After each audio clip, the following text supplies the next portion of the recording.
If cities are building more apartments, why does rent still feel impossible? This is one of the most misunderstood questions in urban economics.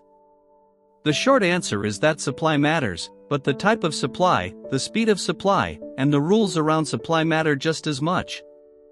In this video, we will break down the housing puzzle step by step so you can see why rents rise, who gets squeezed first, and what policies actually move prices over time. Start with the basic idea. Housing is a market, but it is not a normal market. You cannot instantly produce a new apartment when demand spikes. It takes land, permits, financing, construction labor, and years of approvals. So when a city adds jobs quickly, demand can jump in months while supply responds over several years. That lag alone can push rents up even in places where cranes are everywhere. Next, not all new units serve the same renter group. Developers usually build where projects are financially viable, which often means higher-priced units first. Why? Land is expensive, permitting is uncertain, and construction loans are costly. If a project carries high risk, investors demand higher returns. That pushes builders toward larger units, premium amenities, and neighborhoods where higher rents are expected. So yes, total supply can rise while the lower-priced segment remains undersupplied. Another key concept is filtering. New housing does not need to be cheap on day one to help affordability long-term. Over time, as buildings age and newer homes are built, older units become relatively cheaper. This chain can reduce pressure across income levels. But filtering is slow. If population growth and wage growth at the top move faster than construction, the chain breaks. Higher income renters stay in middle market units longer, and middle income renters compete for homes that lower income households previously occupied. That is one way rising demand ripples through the entire market. Now add zoning. In many cities, large portions of residential land only allow single-family homes. That means apartments, duplexes, and small multifamily buildings are illegal on most lots. This restriction caps how many homes can be built near jobs, transit, schools, and services. When a city allows only low density in high-demand areas, scarcity becomes policy. Even if downtown towers rise, broad neighborhood-level supply can remain tight, and citywide rent pressure stays elevated. Approval timelines also matter. Every additional review cycle adds carrying costs. Every delay increases uncertainty. If a project faces 2 years of discretionary approvals, legal risk, and changing requirements, fewer developers can participate. Small and mid-sized builders are pushed out first. The result is a market dominated by projects that can survive long delays, which again tends to favor expensive product.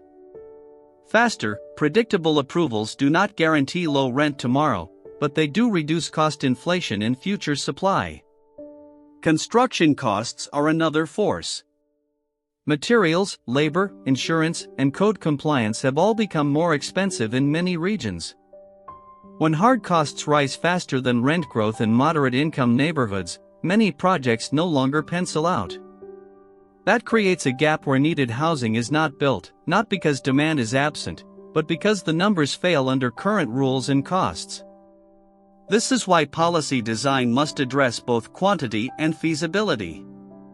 Let us talk about migration and household change.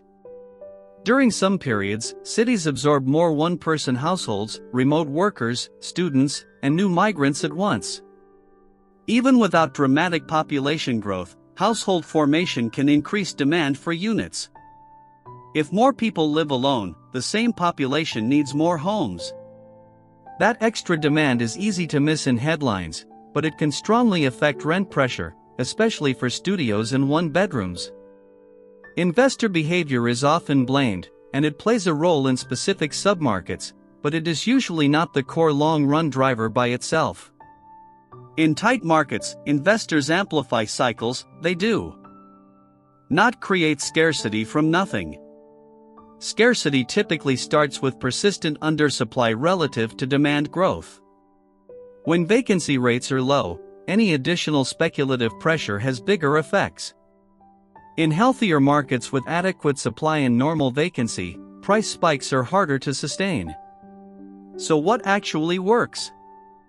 First, legalize more housing types in more neighborhoods, especially missing middle options like duplexes, fourplexes, courtyard apartments, and small multifamily near transit corridors. Second, simplify approvals with clear by right pathways so compliant projects are not trapped in years of uncertainty. Third, protect existing affordable stock through anti-displacement tools, preservation funds, and targeted rehabilitation support. Fourth, pair growth with infrastructure so communities can absorb new residents without service breakdown. Fifth, use data transparency by tracking permits, completions, vacancy, rent by segment, and displacement risk at neighborhood level. The takeaway is simple.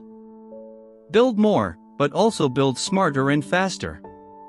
Protect what is affordable today while enabling what must be built for tomorrow.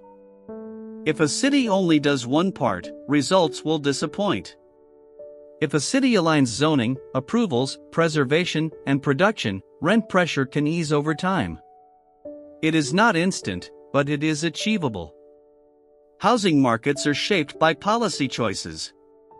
And policy choices can be changed.